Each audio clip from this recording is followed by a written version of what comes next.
I'm glad you're here. Today we're going to be working on our temperature stitching project for the month of October. It's finally November, which means we can fill in all of October's temperatures for our daily temperature stitching project. So if you're ready to get started, let's dive in.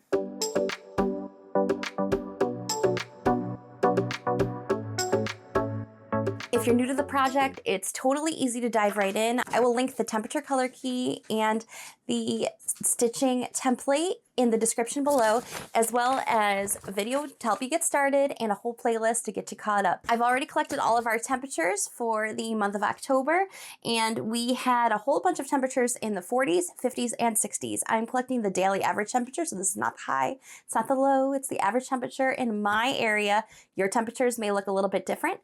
This month, it looks like we're gonna have 9 dark pink dashes, 11 mauvey pink dashes, and 11 lavender dashes. So it's pretty evenly spread out from all these temperatures. The fact that we had so many temperatures in the 40s, 50s, and 60s is pretty incredible. Probably why I have a bit of a scratchy throat, because the temperature keeps going up and down, but that's fall for you. So we're gonna get started and fill in all of our dashes right now. Let's jump right in.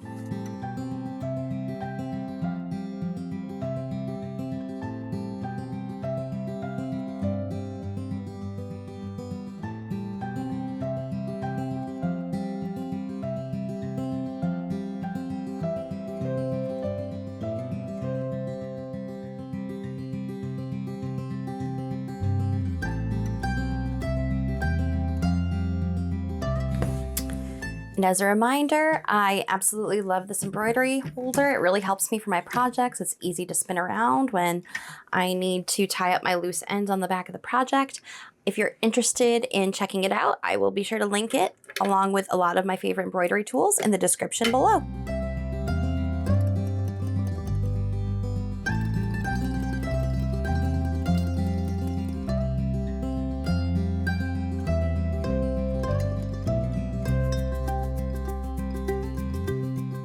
And for this month's floral, we're going to be doing this batch of leaves right here. We're going to do it in a similar style to these leaves. We're going to make it a nice ombre, just using the colors that we used for this month. So I'm going to start with the lavender. I have 3 strands here. I'm going to start at the tips of each of these leaves, and then I'm going to progress into our mauvey pink and then our dark pink as we get closer to the base of each leaf. So I'm going to just be doing a fishbone stitch for each one and then blending the colors together between color changes. Here we go.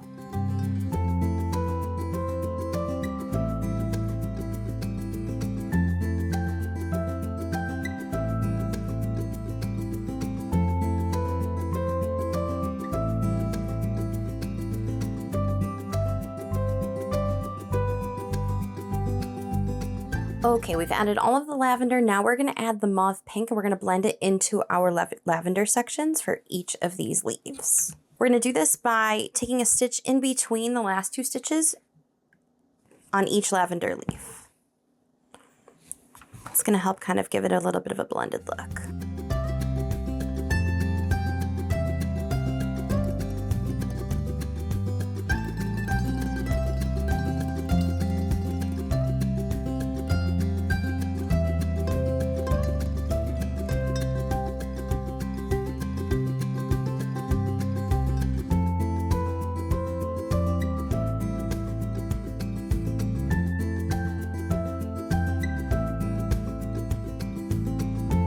Okay, we just finished adding our mauvey pink, and now we're going to add our dark pink to the base and for our stems.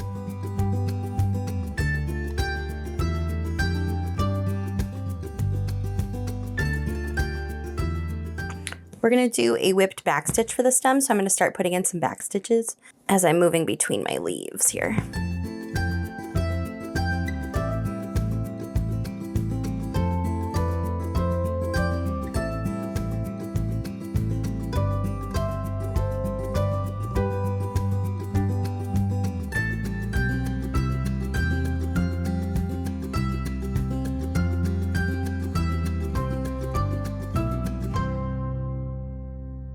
We did it. We finished all of October's dates. So now we have all of our dashes filled in, plus an additional little foliage leaf.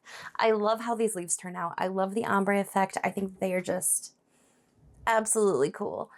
I really appreciate you being here. If you enjoyed this video, be sure to give it a thumbs up so that even more viewers can find projects that they'll enjoy. And if you like this type of content, be sure to hit that subscribe button. I'd love to have you along for my stitching and small business journey. Thank you so much, friends, for being here. It means the world to me. And until next time, happy stitching.